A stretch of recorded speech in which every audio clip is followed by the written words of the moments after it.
दोस्तों नमस्कार। दोस्तों अभी कुछ दिन पहले मैंने एक वीडियो बनाया था रसाहार के ऊपर। जी हाँ दोस्तों, रसाहार के ऊपर। और मैंने इस वीडियो में ये बताया था कि अगर हमें न्यू डाइट सिस्टम में जल्दी स्वस्थ होना है तो हमें रसाहार करना चाहिए, यानी हमें रस पीना चाहिए, फलों का हमें रस पीना चाहिए। तो दोस्तों अभी गुप्त नवरात्रि आने वाले हैं। 19 जनवरी 2026 से गुप्त नवरात्रि शुरू होने वाले हैं। तो मैं चाहता हूं कि आप रसाहार करें। इन नवरात्रों में, इन 9 दिनों में आप केवल और केवल रसाहार करें, क्योंकि रसाहार करने से जो शरीर के भीतरी टॉक्सिन्स हैं वो जल्दी बाहर निकलते हैं, यानी हम जल्दी स्वस्थ हो जाते हैं, है ना।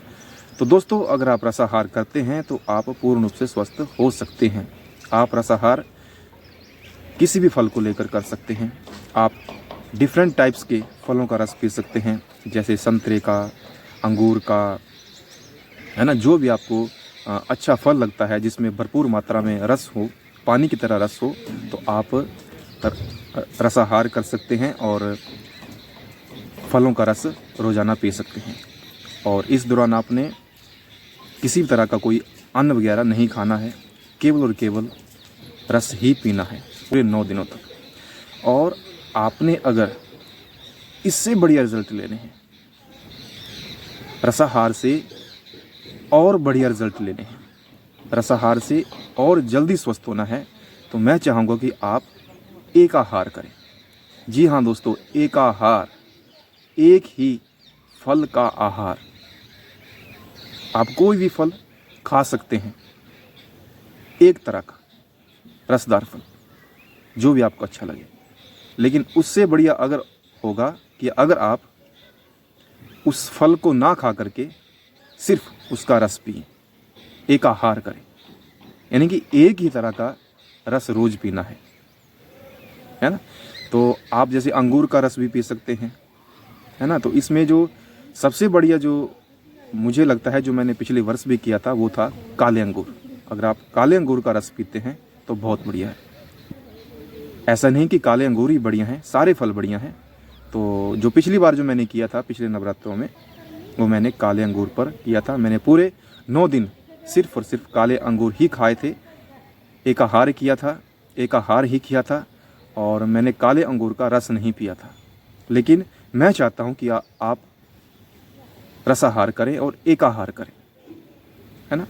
तो अगर आप एक ही तरह का आहार रोज़ाना करते हैं लगातार 9 दिनों तक, तो डिटॉक्सिफिकेशन बहुत जल्दी होगी, बड़ी तेज़ी से होगी। जल्दी शरीर से टॉक्सिन्स बहुत जल्दी बाहर निकलेंगे, अंदरूनी सफाई तेज होगी, है ना।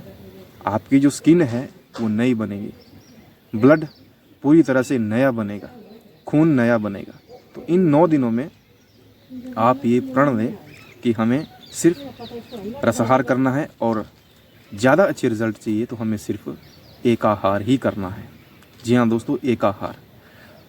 बाकी इच्छा तो आपकी अपनी है कि आप एकाहार करेंगे, आप फलाहार करेंगे, आप जलाहार करेंगे, जो भी आपकी इच्छा है, जो भी आपको बढ़िया लगता है आप कर सकते हैं। लेकिन मैं चाहूँगा कि आप सिर्फ एकाहार ही करें, एक ही तरह के फल का रस पिएं रोज़ाना, है ना। और जब भी हम नवरात्रि में एकाहार करें, फलाहार करें, रसाहार करें, तो इस बीच आपने किसी भी तरह का कोई अन्न नहीं खाना है, नमक का उपयोग नहीं करना है ना। और कोई ड्राई फ्रूट भी नहीं लेने हैं, सिर्फ और सिर्फ एकाहार पर ही रहना है, एक ही फल के रस पर रहना है 9 दिन लगातार, है ना। तो ये जो गुप्त नवरात्रि आए हैं, इनका आप भरपूर फ़ायदा लीजिए।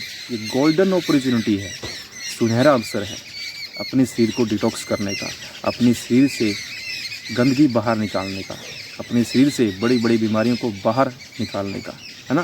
तो ये मौका आया है, उस परम पिता ने हमें ये मौका दिया है, तो हमें इसका भरपूर फ़ायदा उठाना चाहिए, है ना। और आप एनडीएस में अच्छा कर रहे हैं, बढ़िया कर रहे हैं, न्यू डाइट सिस्टम के सारे नियम को अच्छे से फॉलो कर रहे हैं, है ना। तो बहुत बढ़िया कर रहे हैं, बहुत अच्छा कर रहे हैं। तो आप चाहें तो इन नवरात्रों में एक आहार भी कर सकते हैं, और आप चाहें तो आप फल वगैरह भी खा सकते हैं। जो भी आपकी इच्छा करती है वो आप कर सकते हैं। तो दोस्तों, अंत में आप सभी को इन गुप्त नवरात्रों की हार्दिक शुभकामनाएं। बाकी मैं मिलता हूं आपसे कल के वीडियो में ठीक शाम को 7 बजे। तब तक आप अपनी सेहत का ख्याल रखें। धन्यवाद।